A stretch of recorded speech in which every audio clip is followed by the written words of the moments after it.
Hey everyone, welcome to Workforce Gaming. I'm Brad, here with Doug. Hey, Doug's 2 month journey, I think, what? 3 month journey Not even 2 months. through I think it's less than 2 months. through the world of Monster Hunter Yes. has finally reached relevancy.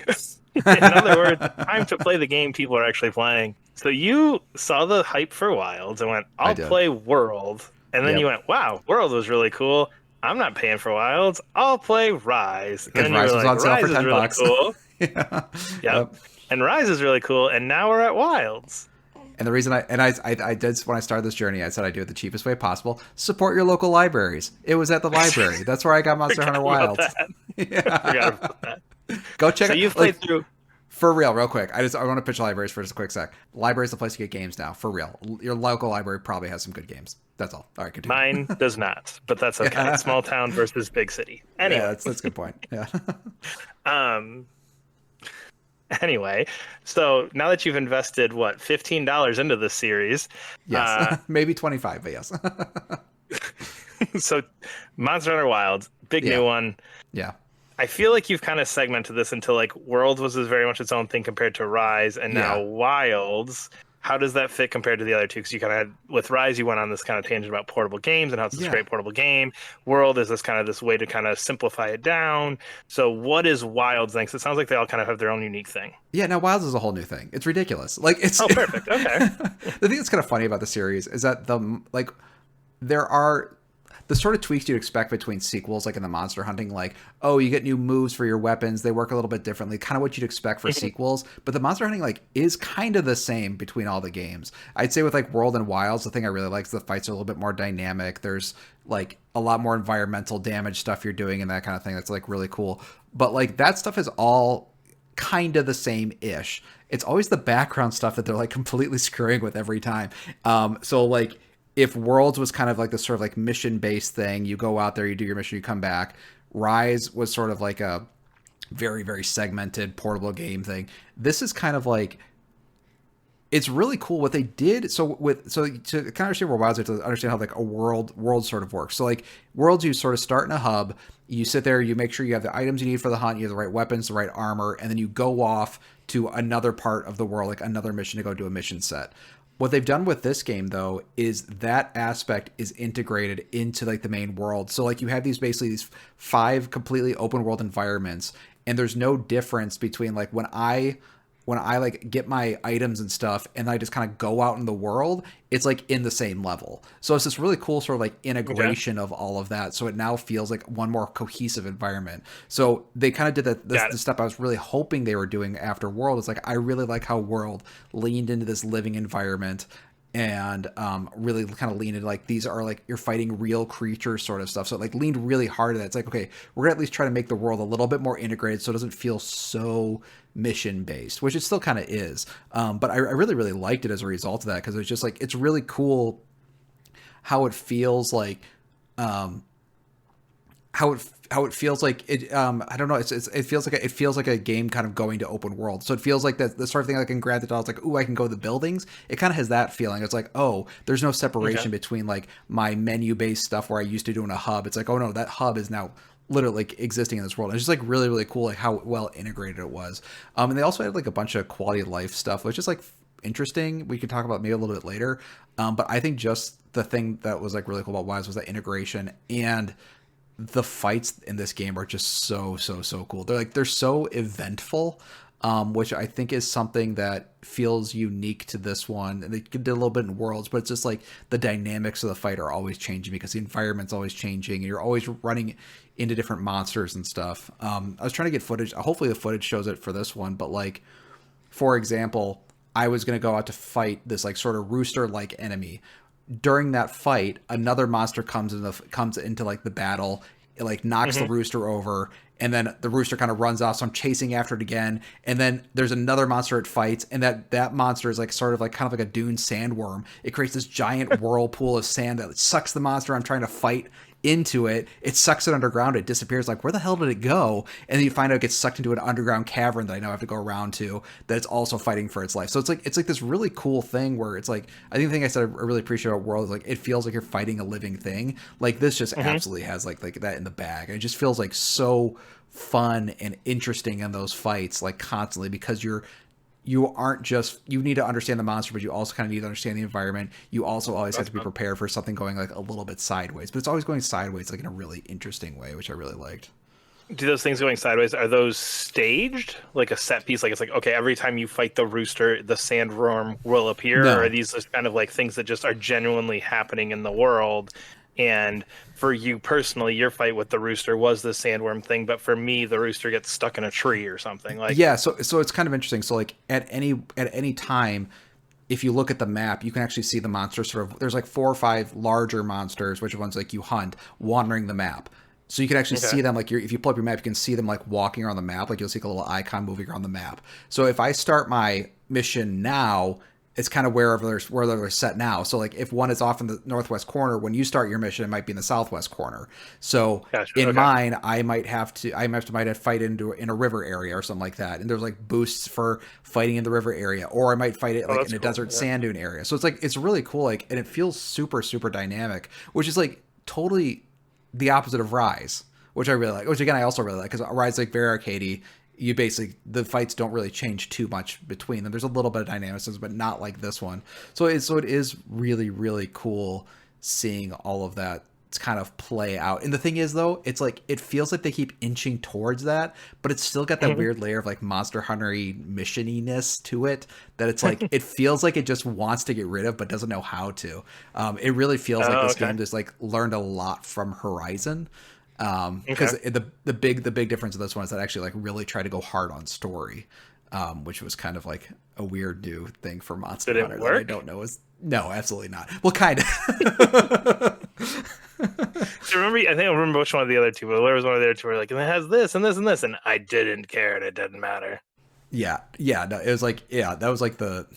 So there's a story here. It's not good, but that's fine to me. That's fine. But what it does do is at the very least it adds context, which is like what I think was like really kind of missing from the other two Yeah. Okay. games. Is like why you're doing these fights. It at least gives you a reason to do those fights, and it is kind of cool. Like in how the old games would work, and it just depends. Every game does a little differently. It's like you'd come upon a monster. They have like a little cutscene with that monster where to kind of do like a cool sort of pose, and you go into the fight. In this one, like it kind of does a thing where like you're in a cutscene, this monster's like attacks your party, or you're chasing it down or something like that, and then it shifts to like now you're fighting it. So it feels like it's setting these all up kind of like you would do in a normal boss fight of those like Hmm. moving from cutscene to that. So I really like that sort of context that they're like, here's what's happening just before the fight, and now you're in the fight, which is like Okay. really really cool. I would say it's like not unique to it's not unique for gaming, but it's definitely unique for Monster Hunter. So like I Yeah. think a lot of people, there was a thing with like Capcom recently. It's like, oh, the success of Wilds is because of the story. It's like be like, oh no, the story sucks, which it kind of does for a very funny reason, which I'll explain in a second.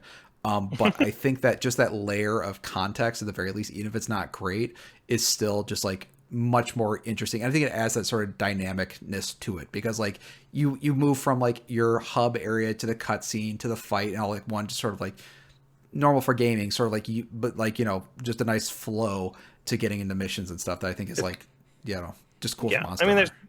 there's a difference between something like that and something that's just the jarring, like, and chapter complete. Yes, You are yeah, back at camp. Like, even yeah, if it's just a like, and from there you got on your horse and you rode back to camp, and you just have like that little animation. yeah. There's just something to that where it's going, okay, I'm more invested. There's more realism going on here than just like monster dead, campfire.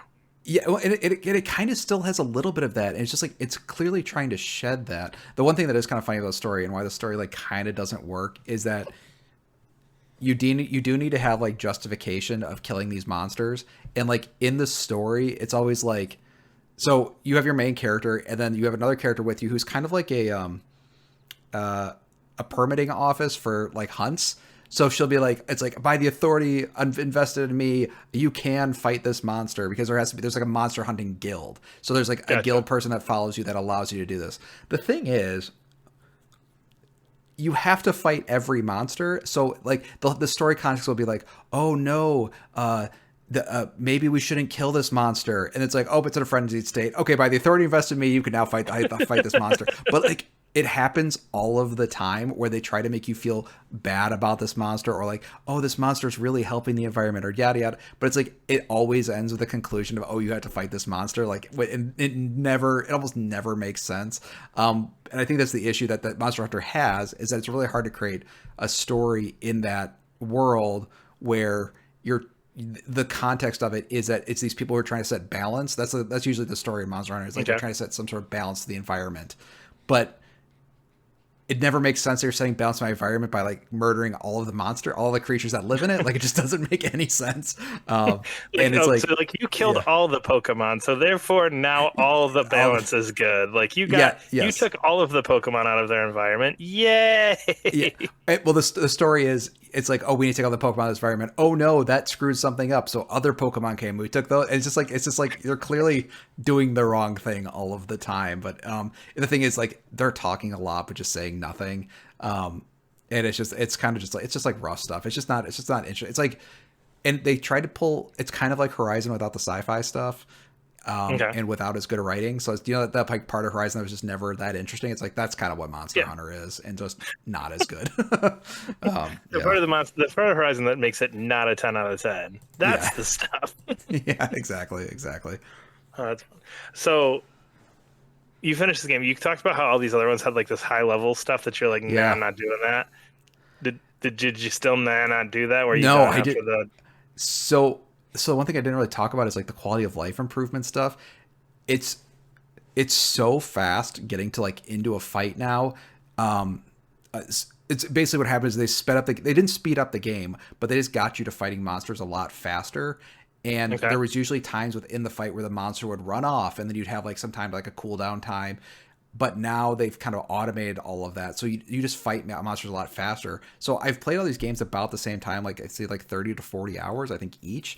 But this one, Hmm. like, I beat like all of the main campaign and then almost all the high ranking missions. Like I could. I was just like, oh, like I like once you do the high rank, you rebeat the monsters. Like I did all of Yeah. that, and it was like the same amount of time. On Rise, I've barely like scratched the surface. This one I was like done. So and that's the thing I think people are like kind of struggling with this game is like there's a lot of discussion of like did they go a little too hard on quality of life improvements that's kind of missed out what Monster Hunter is. The really big one, which is so funny, is when you bring up like you have like sort of like a weapon wheel sort of thing. And Hmm. what you used to do is you used to set your weapon wheel. So it's like, okay, I want my high potions in this part. I want this thing that fixes my stamina in this thing. Okay, if I get poisoned, I'm going to put my antidote here. You have like all of these items like you're kind of putting on your weapon wheel. And you might even have different weapon wheels depending on the situation. For this monster, I want to have my weapon wheel more towards antidotes or something like that. Or for this one, I want it more towards this. Or so like you'd end up creating these like really kind of detailed things for your play style of Like a like what loadout. exact yeah, loadout, exactly, these very detailed loadouts. So what they did now though is like they have these things where it just says heal I don't know what the exact wording is, but it's basically like we'll do the best thing for you. We'll pick the item for you to heal. If you just have it on you, we'll pick the best one for you. So if you're really low Oh, on okay. health, it'll use a mega potion automatically. If you're not as low on health, it'll pick like a lighter potion. On the Oh, same okay. side, on the same side, if you have an affliction, it will, and it's just in your inventory, it will automatically pick whichever thing it is that you're like, okay, so like let's say my character is paralyzed. If as long as I have a paralyzed potion somewhere in my inventory, is for that quick wheel, it'll just pick that thing automatically. If my character is on fire, it'll pick the thing automatically to Oh, that's stop them nice. being on fire. It's super nice. It's like it's really kind of cool. But the thing is like it takes out a lot of that maintenance that's like just Okay. inherent to The Monster Hunter. back So end that's stuff. like Yeah. yeah, so it's like it was really cool. I thought it was like a really interesting way because it makes the fights like it's like sometimes in a fight of Monster Hunter, at least I'll speak for myself. You're like, where the fuck on my wheel did I put that thing, or in my inventory of like I need this specific antidote. Oh god, I have 3 different types of antidotes, but I need the poison one specifically. So like it took out that aspect of it. So there's not as much of me running around trying to figure out what button to push. So like none of that stuff. The other thing it did is how a fight would usually work out is you'd have to go run to the monster. You have to like run to the monster. You attack it a few times. It'd run off. You have to go chase it down again. It'd run off. You have to chase it down again. What they did is that they gave you an animal that you ride. They had one in Rise that I actually liked a lot better. And in this one, it just like will auto run for you to like wherever you need to go. So when I start Nice. the mission, Okay. I just press up on the D-pad and I don't have to know where to go. The thing just automatically runs to the monster. I fight the monster and then monster runs off. I just press up on the D-pad, my little monster thing. I hop on that. It just automatically rides there. So the thing I didn't like about that is like because it's automatically running wherever you need to go. It's kind of like using a like somebody described it really well. Like when I was online talking about it a little bit. It's like using a Google Maps. You don't really learn an area if you're using Google Maps because you don't have Yeah. to. Yep. Because you So just know left turn in 2 miles. well, yeah, but it's like it's imagine you're a passenger in that vehicle using Yeah. Google Maps. Okay. Yep. um, yeah, so it's like you just there's like you don't need to learn the environments at almost at all. Like I think if you're in certain arenas, like it's like oh I remember if I pull this thing down and yeah that sort of thing. But it just felt like it did they went like maybe a little too hard on quality of life stuff because Rise had an animal you could rise that wasn't automated. It was really fun to learn how to use and all that stuff. So you got like skillful at using it. And in this one, yeah, not really. It's automated. There's like tutorials online on how to change the settings so it's less automated, which I end up doing. But it's just like the basic function of it though is just like it's just kind of like an Uber that drives you from place to place. That was just kind of like I kind of want to learn more about the environment and these cool places than what you're doing. So this feels like it's like this feels like the type of thing where it's going, okay, we need to make this as accessible as possible to somebody new. You're new Yeah. to this. You don't want to fiddle around with this weapon wheel. You don't want to fiddle around with setting all your loadouts. You don't want to fiddle around with this. You just want to Yeah. fight the damn monster. So we're Yeah. going to get you to the damn monster. We're going to set you perfectly up to fight the damn monster. And then you can fight the damn monster. And then we'll just take you right back. Even though we're putting in Yes. this context and all this other stuff and this world design and all this other stuff to make it more immersive, we're also going to try and skip you past the immersive part. Yeah, yeah, and so it's kind of like, and it's rubbing some people who are like long time, even like me, like I think just very specifically. You're a longtime fan of Six Long time- Weeks. as a fan of as a month ago, I think honestly like I liked that sort of like that's quality of life stuff with the loadouts and stuff like a lot. I really thought that like that automated Uber driver thing like really killed a lot of it. But the thing that's funny, it's like again, the actual monster hunting is awesome. It's probably the best it's ever been. I think Rise had some more moves that I enjoyed than this one did. That I think I enjoyed more, but just the like I said, the dynamic fights. This is just like it's so cool, and I'm just like always curious, like, but they're always messing with the background stuff, and I'm just wondering if it's like going to be kind of a bridge too far at some point for me. The one thing I didn't even talk about is like the monsters in this game are so freaking cool and weird and strange, almost strange to the point where like even for me it was a little off-putting because you're not in the previous games, especially World, it's like you're fighting a lot of dragons or dragon-like things, or you're fighting sort of a four-legged thing. They kind of use that same basic skeletal system for like a bunch of different monsters, but this one's got like some really, really crazy weirdo monsters for a lot of it. That I was like, oh, that's like just very fun things to fight. Like I was saying, like the one I was talking about, the one the video I have is like a giant rooster. Like that's like the first thing you fight, and that's like not the Oh, weird that's one. cool. Yeah, it's like a giant fire-breathing rooster. So Yeah. so getting to like, does it almost like decontextualize the world where you're like, this thing doesn't feels like it fits or would be real in this world, like that off-putting, or just off-putting in like this is just kind of a funky design and I don't get it. Yeah, sometimes it's just it's sometimes it's just kind of like a funky design and I don't get it, but it's I think with monster sometimes I just wanted to fight a dragon. You know what I mean? Like and they have that here. It's like I don't know if I want to fight a weird like mosquito thing that has like these bags on it that like spits out it's just like weird shit. There's like just some very weird things and like I think it went a little too weird too quickly. But the thing is when I got in the high rank stuff where I could basically choose which monsters I want to do, it was I think the order they gave them in the campaign was a little bit weird, but in the high rank missions, because I can basically choose which monsters I want to fight, having that sort of menu of monsters, it made a lot more sense. Actually, a lot of the weird things in this game made way more sense once you got to high rank and could kind of choose which monsters you want to fight. I think like the campaign was always just like it's just like a little funky and didn't quite work for me. A lot of stuff. I was actually really down on the game during the campaign because there's just a lot of things they had changed I didn't quite get. But once as soon as you get a high rank, you can kind of sort of choose which monsters you want to fight. It all made way more sense. So it's cool. It's really cool. And again, like I like how different each of these games are.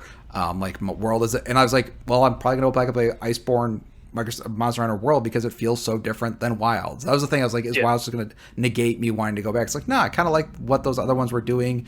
Not that I think Wilds is like wrong. I just like, I'm excited to go back and play Iceborne. I'm excited to go back and play Sunbreak, and then I'm excited to play what the expansion pack is for Wilds. And I don't think there's many series like that. I think a lot of them, like the latest one's the best one mechanically. It's like, oh, they're just doing so many different things. That's kind of cool. You kind of can go back and forth between the different games. Yeah.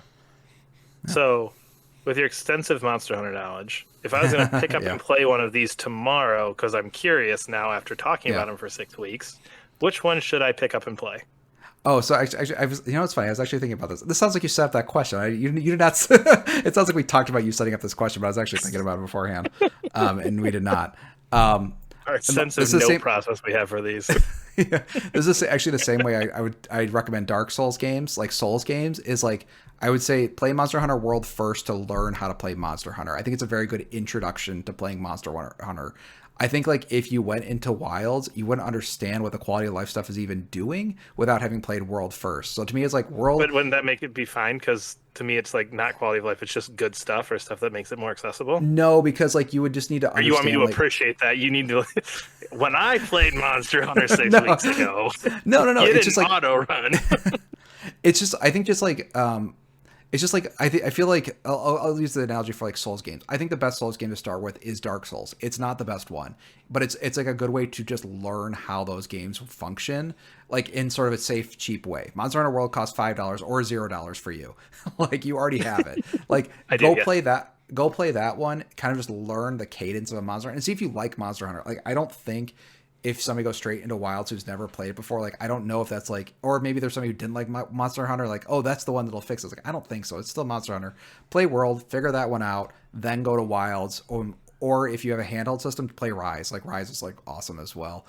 So yeah, play World, learn how to play with World, then play Rise or Wilds, whichever like for your console works. Same thing with Dark Souls. Play Dark Souls first, and you can play any other Souls game after that. Just like you need to learn how to play these games first before you can play them. Sounds like such a grumpy old man take of like you don't watch episode 3 of Star Wars until you watched A New Hope. You don't know who Darth Vader. Well, you don't understand. You're saying this like you don't have that opinion. I mean, okay. Anyway, that's not what we're talking about here. Yeah, it's just a low risk way of learning how to play the game. Play World. Play World first. Makes sense. All right, we are First Gaming. Subscribe to our channel. Leave a comment below. There's a link to support us on Coffee as well. We'll see you later. Bye.